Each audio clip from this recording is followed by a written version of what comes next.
mga kababayan. Hindi natin siya minamadali. Pero yun po yung realidad, mga bossing. Pag umabot ka ng 90, masaya ka na nga eh. Pag umabot ka ng 95, buenas ka na nga po eh. Eh paano pa yung kung nakita natin yung itsura ng dating Pangulong Duterte? Tagilid na ho maglakad. Pag ganun na po, di ba, doon sa nung bago siya hulihin. Sabi ko, bakit ganun? Pagka nagsalita doon sa entablado, masisipain pa yung ICC.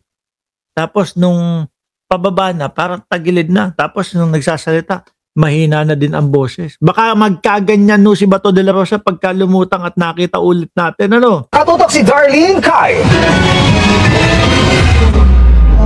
Higit isang buwan ang lumipas mula nang huling nakita sa publiko at sa Senado si Senador Bato de la Rosa kasunod ng pagbubunyag ni Ombudsman Jesus Crispin Remulla noong November 8.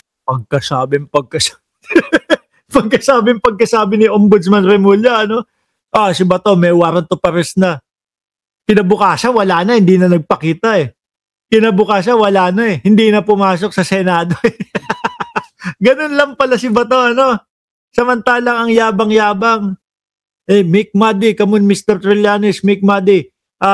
Senator Bato, ano po masasabi nyo? At malapit na daw po kayong labasan ng warrant of arrest ng ICC. I am ready. Sabi niya. Yung pala, ready tumakbo. Takbong matulin daw, sabi ni Ronnie de Guzman. Di ba? Sabi ni Dennis Ostonal, hayaan lang ninyong magtago si Bato sa kanyang lungga, maiinip at lalabas din. Kaso nga ho, sabi ng CIDG, alam nila kung nasaan si Bato. At minamanmanan nila. At alam nila na 6 na beses na. Di ba? Alam nila mga kababayan na 6 na beses nang palipat-lipat ng lugar si Bato de la Rosa at palipat-lipat at iba't ibang kotse ang gamit. Na may arrest warrant ang ICC laban sa kanya, kaugnay pa rin sa gera kontra droga ng Administrasyong Duterte. May mga paramdam siya paminsan-minsan sa social media tulad ng pagdalaw niya sa isang Paris sa Cebu. Nag-religyoso na. Diyos ko po.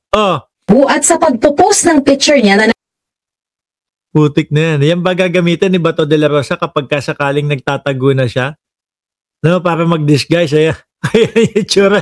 Lakihan natin mga bagay din pala kay Bato de la Rosa.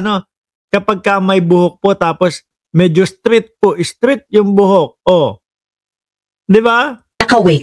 Wag ka. Nang-aasar yan sa social media. Pero deep inside, kumakalabog na ho ang dibdib niyan, mga bossing.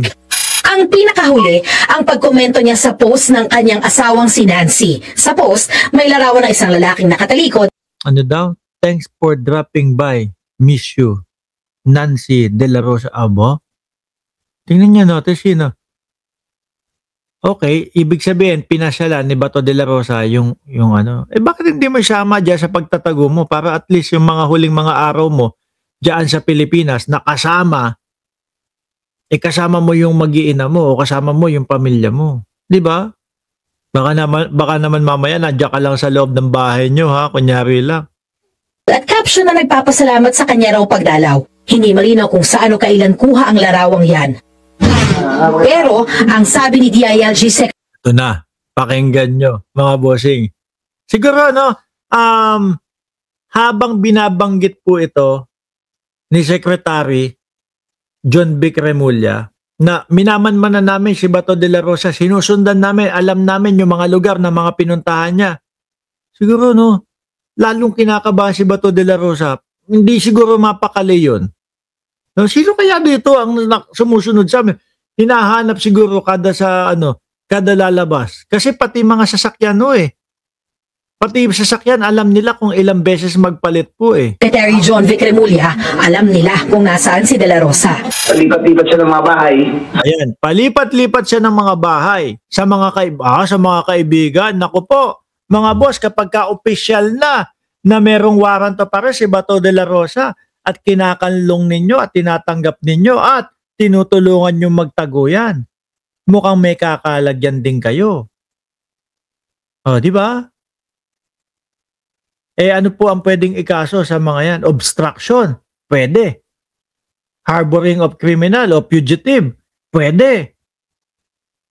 'Di ba? Once na official na yung mga yung warrant of arrest ni Bato de la Rosa, malamang ho sa alamang mga bossing, pati yung mga yan. Pero ngayon, yung pagpapalipat-lipat ng bahay ni Bato de la Rosa doon sa mga kaibigan niya, wala pang kaso yan. Kasi hindi pa official yung mismong warrant of arrest ni Bato eh. Pagka linlapag o official na, meron na talaga. Nako po, mga kababayan, mga nagtatago kay Bato, yari din kayo. Mga kaibigan niya, tinatago siya. Tapos sa loob siya ng bahay, lilipat siya, iba-ibang kotse yung ginagamit. Sa loob lang siya ng bahay. Kawawa. Ang saklap, ano? Palipat-lipat siya ng bahay sa mga kaibigan niya. No? Tatago siya, tapos sa loob lang siya ng bahay. Aray ko po. Biruin mo, ano? Pati yung paglabas-pasok niya o kung ano man, nasa loob lang ng bahay. Hindi po may sumusunod talaga sa iyo, Bato. No? May sumusunod talaga sa iyo. At uulitin ko ho, ako po ay naniniwala na bago ibuka ni Ombudsman Remulla yung kanyang bibig na merong warrant of arrest kay De La Rosa, may nakabuntot na po dyan. Diba? Kasi kung wala pang nakabuntot o wala pang nakadestino kung sino man yung susunod kay Bato de la Rosa at nabanggit na yon, malamang hindi na ho nila makikita yan eh. Malamang ano na yan eh. Kumbaga tipo bang questionable na sa kanila kung nasaan eh. Pero mo pati yung mga bahay ng mga kaibigan. Tapos ano siya, iba't ibang kotse ang ginagamit daw. Oh. So, I think we monitored him in 6 different places in the last 3 weeks. Nako po. Nako, wag naman Bato Baka isipin mo tapusin ang sarili mo. Wag naman ganon. Bakit? Kasi baka naman ipanalo mo yan doon sa ICC. 'Di ba?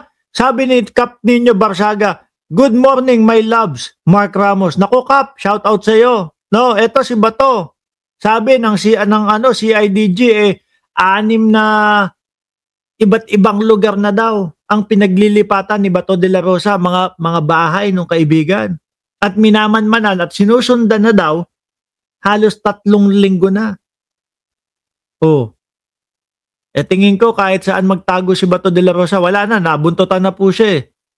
Mahihirapan na lalo na hindi niya alam kung sino yung sumusunod sa kanya. Ang problema pa nito, baka isa doon sa mga kasama ni Bato de la Rosa ipinagkanulo na siya. Bato, nako, tignan mo yung kada mga kasama mo diyan. No? Baka yun na yung baka yun na yung nagtuturo. O boss, nandito kami. O boss, nandito kami. Tignan mo.